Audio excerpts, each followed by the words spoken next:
Hello, this is CET 4483.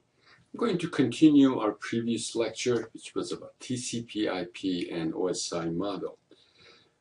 We know if two computers need to communicate with each other, two or more computers, they all have to follow certain rules and regulations in order to speak each other's language, and so they can understand what's going on. There are two communication standards. One is Transmission Control Protocol and / Internet Protocol, or TCP/IP, and the other one is Open System Interconnection OSI reference model.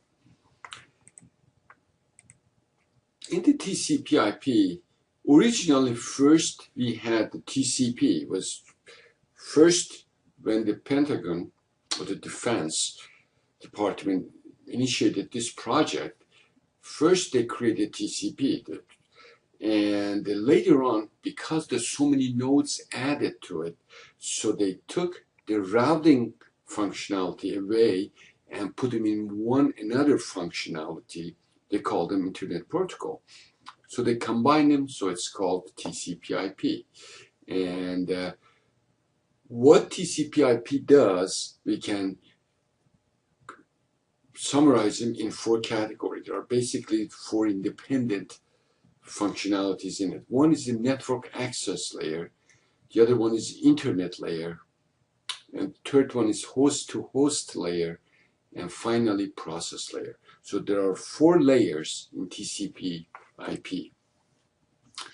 The network access layer is concerned with the exchange of data between two end systems and the network, which is they are connected to the network that they are connected. And the network access layer is purely concerned with the access to and routing data across the network for two end systems attached to the same network. In those cases where two devices are attached to different networks, procedures are needed to allow data to traverse multiple interconnected networks. This is the function of the internet layer.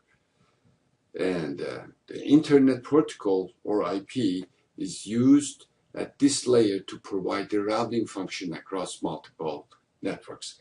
As I mentioned at the beginning, IP was added later on, and it functions within the internet layer, and it provides routing between two end stations. If two stations are connected to the same network, we don't need routing. The ID of each network, each node is good enough. But if they're not on the same network, then we need a routing mechanism which is provided by IP or internet layer. The Internet Protocol IP is implemented not only in the end systems but also in the routers, the software. A router is a processor that connects two networks and whose primary function is to relay data from one network to the other on its route from the source to the destination end system. So we know what is the router. And so the IP program, the software, right, needs to reside in the both end system and also in the routers. The mechanisms for providing reliability are essentially independent of the nature of the applications. Thus, it makes sense to collect those mechanisms in a common layer shared by all applications, and this is referred to as host-to-host layer. And who provides this functionality? The TCP. Okay, so TCP mainly provides host-to-host connections and the reliability and mechanisms to connect them, and IP provides the routing. Finally, the process layer, the last layer, contains the logic needed to support the various user applications. For each type of application, such as file transfer, a separate module is needed that is peculiar to that application. So, if you send in a voice package, or if you're sending a video package, or you're sending just the data, the process layer creates special package that includes that data and sends them to destination. Open system interconnection. We are more concerned with this model because it is used in the it is very popular, and it is the one that we use in our LAN. Open system interconnection is based on the concept of cooperating distributed applications.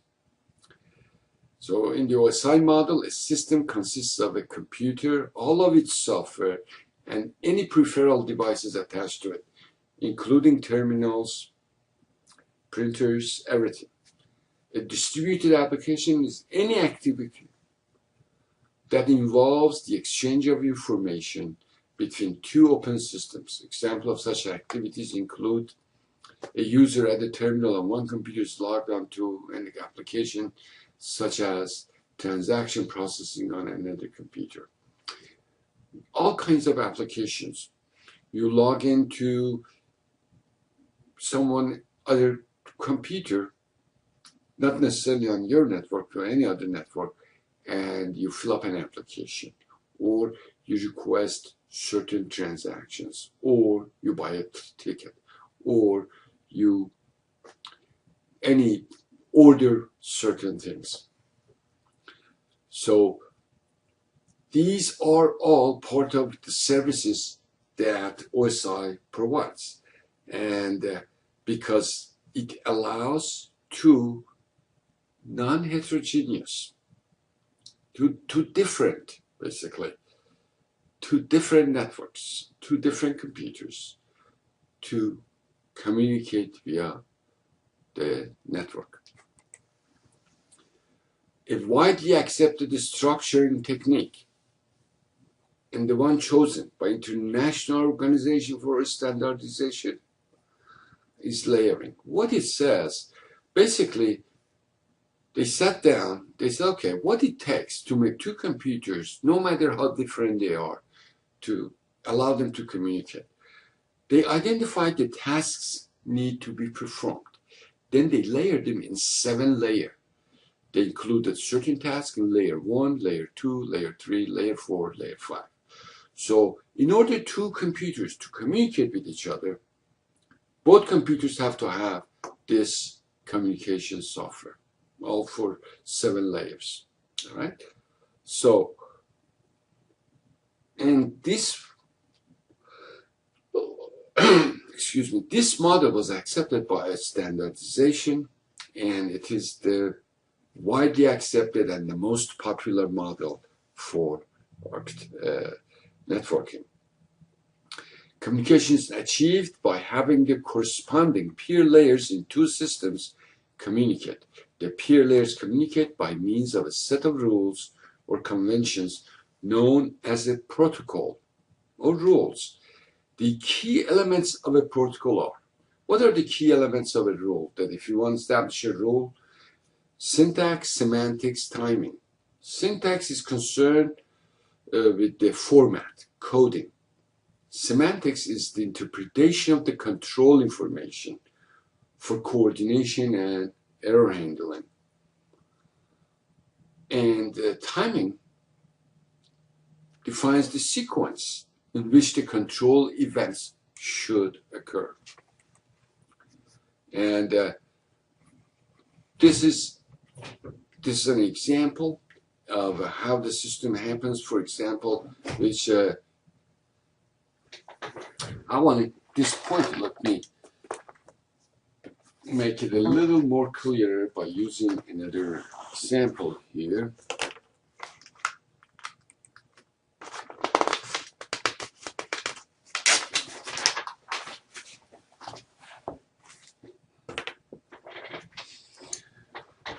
Okay, the way it does, let's say user A in one computer, and then we have user B in another, excuse me, another computer.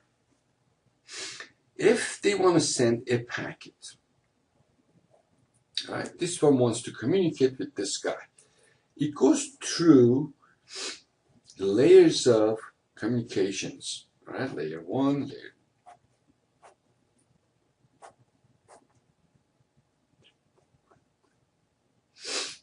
and 7, and then this is physically connected to a network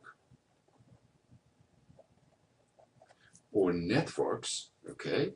And then it is the destination's computer, right? This goes through the first layer, and then first layer adds some information which is called control information, sends into the next layer and sends into the next layer. Each layer adds its own information, it does its own tasks, sends, and finally gets to the physical layer. Physical layer is concerned with only transmission, the raw bits, transmitting the bits. And that goes through the network and comes here. Now what happens, it's received by physical layer of the user B, which is the destination. Now this one has nothing to do how these computers are same or not the same. Physical layer knows what this guy did. It does the opposite of that one. It sends into this layer. This layer knows that this layer added certain information to that packet. So the packet that this guy receives, it peels off that extra information that this guy added. So this guy only understands the peer layer, what they did. And this one adds, this one, the receiving end, takes them off. And each layer does the same thing. Finally, application layer provides exactly what this guy had to this end user. This is the model. This is the model of OSI. This is the whole concept that how OSI works. Note that there is no direct communication between peer layers. When we talk about the peer layers, there is no direct connections. All connections are through the network. The attractiveness of the OSI approach is that it promises to solve the heterogeneous computer communications problem. Two systems, no matter how different, can communicate effectively if they have the following in common. They implement the same set of communications functions, meaning the OSI model. These functions are organized into the same set of layers, 7 layers, 7 layers. Peer layers must provide the same functions, but note that it is not necessary that they provide them in the same way. Each computer, each operating system is different, right? How they do it doesn't matter, but they provide the same thing. The sending layer adds some control information, the receiving end peels them off. So, okay. There are 7 layers. Let's go through the layers. The physical layer, the lowest layer. The physical layer covers the physical interface between the devices and the rules by which bits are passed from one to another. The physical layer has 4 important characteristics that we need to understand: mechanical, electrical, functional, procedural. All right.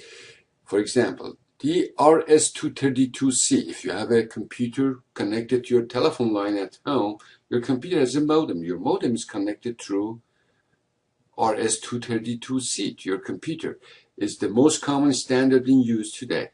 It's used to connect a digital device to a modem, which in turn connects to a voice-grade telephone line. Now, the mechanical characteristics pertains to the point of demarcation. Usually, this is a pluggable connector. RS-232C specifies a 25-pin connector, so that up to 25 separate wires are used to connect the two devices. Now, the electrical characteristics refers to the voltage levels and timing of voltage changes, right? Because that's how the zeros and one comes in. These characteristics define the data rates and distances that can be achieved, because we need to know that the distance that can be achieved, because if a one loses its voltage, drops some voltage, then we could become a zero. So we want to make sure that at certain instances we reboost or reconstruct these signals. That's what we are talking about. Functional characteristics specify the functions that are performed by assigning meaning to various signals. And for example, every one of those 25 pins in our RS-232 has certain tasks. One of them sends requests, one of them receives the acknowledgement, like 10 of them sends the actual data. That's what you're talking about, the functional characteristics of the physical layer. Procedural characteristics specify the sequence of events for transmitting data based on the functional characteristics. For RS-232C, the use of various pins is defined. For example, when a device asserts request to send, the modem will assert clear to send if it is ready to transmit data, otherwise it waits. The second layer, right on top of the physical layer, is called data link layer. This is the most important, this layer and the network layer, the layer above data link layer, for IT people, okay? These are the ones that we're going to spend most of our time. The physical layer provides only raw bit stream services, as we discussed. The data link attempts to make the physical link reliable and provides the means to activate, maintain, and deactivate the link.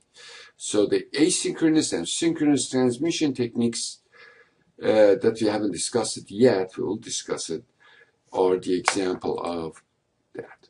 The network layer, we're going to discuss data link layer in another lecture and in detail. So, because as I said, data link layer, the layer 2 and layer 3, which is known as network layer, are the most important layer for the IT people.